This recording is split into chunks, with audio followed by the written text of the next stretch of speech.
నందు ప్రేమిన సహోదరి సహోదరులకు యేసుక్రీస్తు నామములో శుభములు. దేవుని యొక్క మహాకృప మీకు కలుగునుగాక. ఈరోజు దేవుడు మనకిచ్చిన మాట సామెతల గ్రంథము 13వ అధ్యాయము 17వ వచనం. దుష్టుడైన దూత కీడునకు లోబడును, నమ్మకమైన రాయబారి ఔషధం వంటివాడు.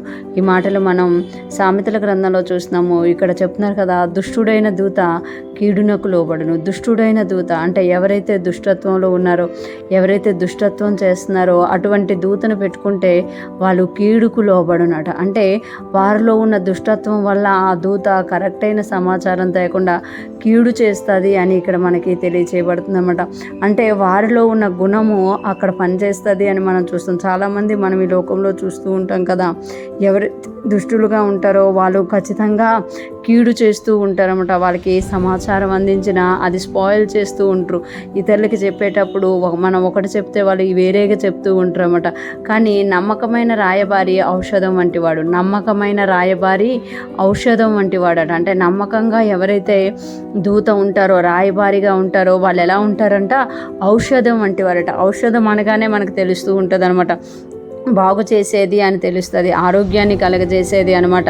మనకి ఏది అనారోగ్యం వచ్చినా, ఏది ఇబ్బంది అయినా, ఎటువంటి పరిస్థితి, ఎటువంటి మనము హెల్త్ ఇష్యూ గుండా వెళ్తున్నా ఔషధాన్ని తీసుకుంటూ ఉంటాం.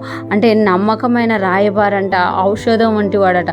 అక్కడ అది చెడిపోయి ఉన్నా దాన్ని బాగు చేసేవాడిగా ఉంటారు అని ఇక్కడ మనకి సొలొమోను మహారాజు తెలియజేస్తున్నారు. ఈరోజు దేవుడు తెలియజేస్తున్నారు కదా, మనము మన స్వభావాన్ని బట్టే మనము ఆ యొక్క వార్తని తీసుకెళ్తూ ఉంటాము అని ఇక్కడ మనకు తెలియజేస్తున్నారు.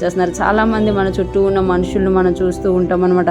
చాలామంది మనం చెప్పిన దాన్ని ట్విస్ట్ చేసి వాళ్ళకి నచ్చినట్టుగా చెప్తూ ఉంటారు. కొంతమంది ఏమో మనం చెప్పిన దాన్ని వదిలేసి వేరేది చెప్తూ ఉంటారు. వాళ్ళ స్వభావాన్ని బట్టి వాళ్ళు చెప్తూ ఉంటారు.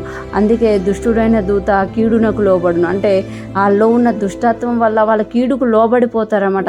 ఆ కీడునే కోరుతూ ఉంటారు, ఆ కీడే చెయ్యాలనుకుంటారు. కానీ నమ్మకమైన రాయబారి వాళ్ళే ఔషధం వంటి వాడు. మనం నమ్మకమైన రాయబారిలాగా ఉన్నామా, అక్కడ సిచ్యువేషన్ అంతా కరెక్ట్గా లేనప్పుడు మనం వెళ్ళి అది బాగు చేసేవారంగా ఉంటాం అనమాట.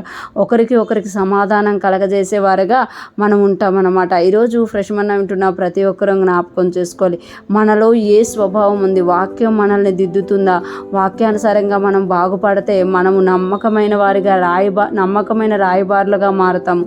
మనం ఎక్కడికి వెళ్ళినా కూడా అక్కడ అంతా బాగు చేసి వస్తామన్నమాట. ఒకవేళ మనలో ఇంకా దుష్టత్వం వెళుతుందా, మనం వెళ్ళిన ప్రతి చోట అంతా కూడా చెడగొట్టి వచ్చేవారుగా ఉంటాము అని ఈరోజు దేవుడు మనకి తెలియచేస్తున్నారు. ఈరోజు ఫ్రెష్ మన్నా వింటున్న ప్రతి ఒక్కరం కూడా నమ్మకమైన వారిగా ఉందుముగాక, వాక్యానుసారంగా జీవించుదుముగాక. మనకి ఏ పని అప్పగించినా ఆ పనిని మనము బాగు చేసేవారంగా, ఔషధం వంటి వారిగా ఉంటూ దేవునికి మహిమకరంగాను అనేక మందికి ఆశీర్వాదకరంగాను ఉందుముగాక. ఆమేన్.